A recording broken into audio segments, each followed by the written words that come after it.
صحیح بخاری میں آتا ہے جب نبی علیہ السلام کی وفات ہوئی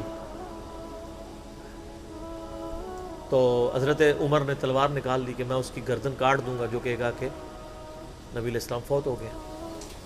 ان کا یہ عقیدہ تھا کہ جس طرح موسیٰ علیہ السلام 40 دن کے لیے کوہ طور پہ گئے، نبی علیہ السلام بھی ڈورمنٹ پوزیشن میں چلے گئے، واپس آ جائیں گے، کیونکہ انہوں نے نبی علیہ السلام سے سنا تھا کہ رومن اور پرشین امپائر گرے گی، تو وہ یہ فورس ہی کرتے تھے ابھی تو کیسرو کسرا کی جنگیں ہم نے لڑی نہیں ہیں، تو حضور اس سے پہلے کیسے دنیا سے جا سکتے ہیں؟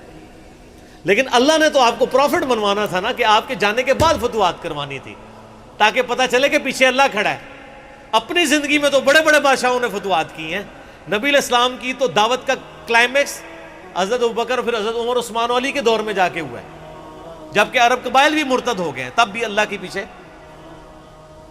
سپورٹ تھی۔ والذی ارسل رسولہ بالہدی ودین الحق لیظہرہ علی الدین کلہ ولو کرہ المشرکون، اللہ نے اس کو دین کو غالب کرنا تھا۔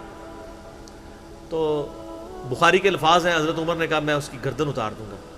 حضرت ابوبکر آئے، انہوں نے حضرت عمر کو دیکھا، اگنور کر کے سیدھا حجرہ عائشہ میں گئے، نبی علیہ السلام کے مبارک کفن کو ہٹا کے آپ کے ماتھے پہ بوسہ دیا اور کہا یا رسول اللہ آپ پہ 2 موتیں جمع نہیں کرے گا، ایک موت تو سب کے نصیب میں ہے، اب تو ہمیشہ کی زندگی آپ کو اللہ نے آخرت کی دے دی ہے۔ اور پھر باہر نکلے، حضرت عمر کو کہا کہ عمر بیٹھ جاؤ، حضرت عمر نے بات نہیں سنی، تو حضرت بکر ممبر کی طرف چڑھے، ممبر پہ چڑھے اور لوگوں سے کہا کہ عمر کو اس کے حال پہ چھوڑ دو۔ حدیث کے الفاظ ہیں کہ لوگ حضرت بکر کا ریگارڈ باقی اصحاب سے زیادہ کرتے تھے، حضرت عمر کو تنہا چھوڑ کے لوگ حضرت ابو بکر کی طرف متوجہ ہو گئے۔ پہلے وہ جو سارا میلہ ان کے گرد لگا تھا شفٹ ہو گیا، تو انہوں نے حمد و صلات کے بعد انہوں نے کہا اما بعد فمن کان یعبد محمدا فإن محمد قد مات۔ سر کلیجے پہ کتنا بڑا پتھر رکھا ہوگا حضرت بکر نے جملہ بولتے ہوئے کہ جو محمد کی عبادت کرتا تھا وہ جان لے کہ محمد کو موت آ گئی ہے۔ ومن کان یعبد اللہ، اور جو اللہ کی عبادت کرتا ہے وہ جان لے ان اللہ حی لا یموت، اللہ زندہ ہے، اللہ کو کبھی موت نہیں آئے گی۔ کیا توحید کی تعلیمات ہیں! حضور کی میت کے اوپر حضور کے فضائل نہیں بیان ہو رہے، توحید بیان ہو رہی ہے۔ Point to be noted. کیوں؟ سر پہلے نہیں انسانیت نے رسک لیا، دنیا کا سب سے بڑا شرک ایک پیغمبر کے نام پہ تو کھڑا ہوا ہے، عیسیٰ ابن مریم کے نام پہ۔ نبی علیہ السلام کو عیسیٰ ابن مریم نہیں اللہ نے بننے دیا۔ ایسے تربیت یافتہ وہ صحابہ جو کل تک آپ کے وضو کا پانی نیچے نہیں گرنے دے رہے تھے، آج وفات پہ کھڑے ہو کے فرضی خطبہ دے رہے ہیں۔ جو محمد کی عبادت کرتا تھا جان لو محمد کو موت آ گئی ہے، جو اللہ کی عبادت کرتا تھا جان لو اللہ زندہ ہے۔ پھر آیت بھی پڑھی، صرف فرضی جملہ نہیں بولا۔ آپ تو کہہ رہے ہیں شرک ختم ہو گیا، حضرت بکر جب شروع نہیں ہوا تھا اس وقت بھی کہہ رہے تھے کہ نبی علیہ السلام کو کسی نے خدا نہیں بنانا، کیونکہ بخاری کی حدیث ہے، دیکھنا میری شان کو اس طرح بلند نہ کرنا جس طرح عیسیٰ ابن مریم کو لوگوں نے کیا۔ میں اللہ کا بندہ اور اس کا رسول ہوں، مجھے اللہ کا بندہ اور اس کا رسول ہی کہنا۔ سر وارفتگی، دیوانگی، عشق کی ساری کیفیت حضور کی وفات کے بعد بالکل چینج ہوگی صحابہ کی۔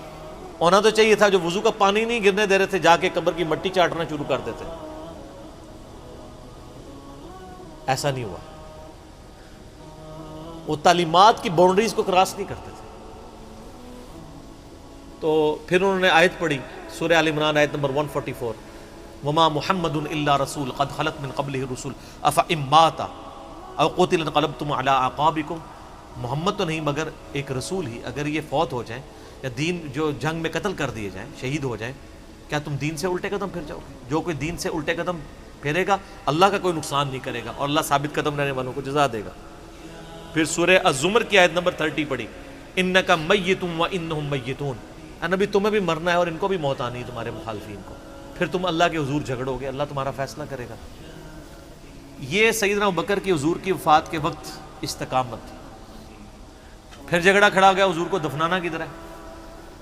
جامعہ ترمذی میں حدیث ہے، سیدنا ابوبکر کہتے ہیں کہ میں نے نبی علیہ السلام سے یہ بات سنی تھی کہ اللہ اپنے پیغمبر کو وہیں پہ موت دیتا ہے جو اس کے لیے سب سے پسندیدہ جگہ اللہ کے نزدیک ہوتی ہے۔ تو حضور کی جو چارپائی ہے نا اس کے نیچے ان کی قبر کھودو، وہاں پہ اللہ نے ان کو موت دی۔ پہلے صحابہ میں رائے نہیں طے ہو رہی تھی کہاں دفنانا ہے۔ پھر سنن نسائی الکبریٰ کے اندر پورا وفات النبی چیپٹر ہے، سنن ابن ماجہ میں بھی موجود ہے کچھ حصہ اس کا۔ پھر لوگوں نے پوچھا کہ نبی علیہ السلام کا جنازہ ہوگا؟ انہوں نے کہا ہاں ہوگا۔ اسی طریقے سے تکبیر کہو اور سورہ فاتحہ اور اس کے بعد درود شریف اور اس طریقے سے 4 تکبیرات پڑھو۔ لیکن ایک فرق تھا کہ نبی علیہ السلام کو پروٹوکول صحابہ نے دیا ہے کہ آپ کی جو جنازے کی نماز ہے نا وہ جماعت کے ساتھ نہیں ہوئی۔ صحابہ نے یہ پروٹوکول دیا کہ حضور کی میت کی موجودگی میں بھی کوئی شخص امامت نہ کروائے۔ حجرے میں ایک طرف سے لوگ داخل ہوتے تھے، اکیلے اکیلے جنازہ ادا کرتے تھے، اور ڈیٹیل میں آتا ہے 2-3 دن تک جنازہ ہوتا رہا۔ پہلے یعنی مرد داخل ہوئے، اس کے بعد بچے، غلام، پھر عورتیں، اس طریقے سے سب نے جنازہ پڑھا۔ ظاہر ہے 1 لاکھ سے زیادہ لوگ تھے جنازہ پڑھنے والے۔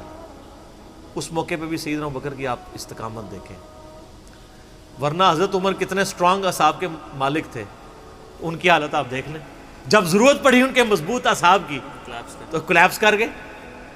ابوبکر ہی کھڑے ہوئے ہیں، تو حضور کو پتا تھا نا میں نے مصلی پہ کسے کھڑا کرنا ہے۔ اور بخاری میں الفاظ ہیں، جب مصلی پہ کھڑا کیا آپ فرمایا ابوبکر کے علاوہ سارے دروازے بند کر دو، صرف ابوبکر کے گھر کا دروازہ جو مسجد کی طرف کھلتا ہے، جو مسجد کا دروازہ ابوبکر کے گھر کی طرف ہے وہ کھلا رکھو، باقی سارے بند کر دو۔ تو نبی علیہ السلام کو یہ پتا تھا کہ کس لیول کا کس بندے کا یعنی ایمان ہے، اس کے اعصاب ہیں۔ اور بخاری کے الفاظ ہیں، جب حضرت ابوبکر نے خطبہ دیا، حضرت عمر کہتے ہیں میرے پاؤں میرا بوجھ نہیں اٹھا سکے، اور مجھے یقین آ گیا کہ حضور فوت ہو چکے۔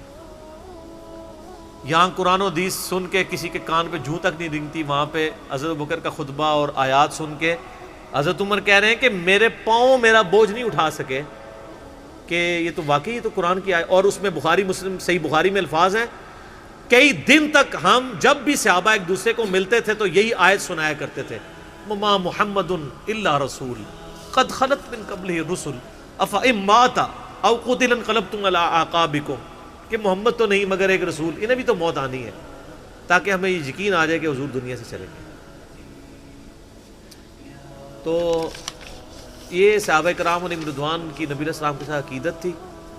اور سیدنا ابوبکر آپ کو بالکل صف اول میں نظر آئیں گے، ٹاپ آف دا لسٹ، معاملات کو ہینڈل کرنے میں، چیزوں کو بالکل من و سنت کے مطابق ڈھالنے میں، اور ہر معاملے میں رجوع لانے کے اوپر، اور اہل بیت کے ساتھ کمٹمنٹ کے اوپر، ہر مسئلے میں آپ کو حضرت ابوبکر صدیق کی قربانیاں ٹاپ آف دا لسٹ نظر آئیں گی۔ تو بات کہاں سے کہاں شروع ہوئی، فی البدی میں تو اور گھنٹوں بول سکتا ہوں، مجھے اتنی حدیثیں یاد ہیں یہ فضائل کے اعتبار سے۔ آخر میں حصول برکت کے لیے میں وہ حدیث بیان کروں گا جو میں اکثر بیان کرتا ہوں۔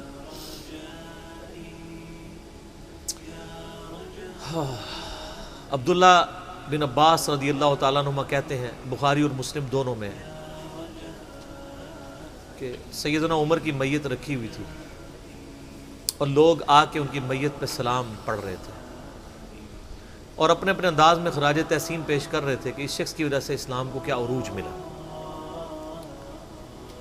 تو کہتے ہیں اتنے میں میں نے محسوس کیا کہ ایک شخص میرے پیچھے آ کے کھڑا ہوا اور اس نے میرے کندھے پہ یوں کونی رکھی، میری پیٹھ اس کی جانب تھی، اس نے کونی میرے کندھے پہ یوں رکھی، اور حضرت عمر کی میت سے مخاطب ہو کے کہنے لگا کہ اے عمر اللہ تجھ پہ رحم فرمائے، تو روئے ارض پہ ان لوگوں میں سے ایک شخص تھا کہ میری بھی خواہش تھی کہ میں ان اعمال کے ساتھ اللہ کے حضور پیش ہوتا، کہ اگر اللہ کے حضور پیش ہونے کے لیے مجھے بہترین اعمال چاہیے تو تیرے اعمال۔ ظاہر ہے جی رومن اور پرشین امپائر گھری ہے، کس لیول کا عروج، کیونکہ میں نے رسول اللہ صلی اللہ علیہ وآلہ وسلم سے بارہا سنا تھا، میں ابو بکر اور عمر داخل ہوئے، میں ابو بکر اور عمر نکلے، میں ابو بکر اور عمر نے یہ کیا، تو مجھے بڑی امید تھی کہ تم اپنے 2 ساتھیوں سے جا ملو گے، یعنی رسول اللہ اور ابو بکر کے ساتھ صلی اللہ علیہ وآلہ وسلم اور رضی اللہ تعالیٰ۔ تو یعنی نبی علیہ السلام کے بعد سیدنا ابو بکر اور پھر حضرت عمر بھی وہیں پہ پہنچ گئے۔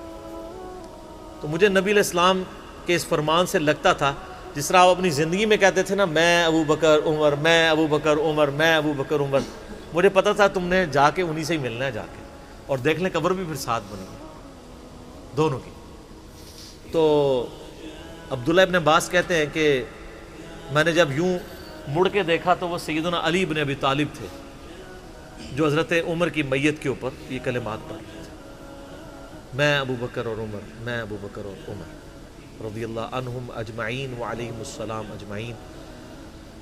اللہ تعالیٰ ہمارے دلوں میں خلفائے راشدین کی محبت، اہل بیت کی محبت راسخ فرمائے رضی اللہ عنہم اجمعین وعلیہم السلام اجمعین، اور قیامت والے دن حوض کوثر پہ ان کے ساتھ محشور فرمائے، آمین ثم آمین۔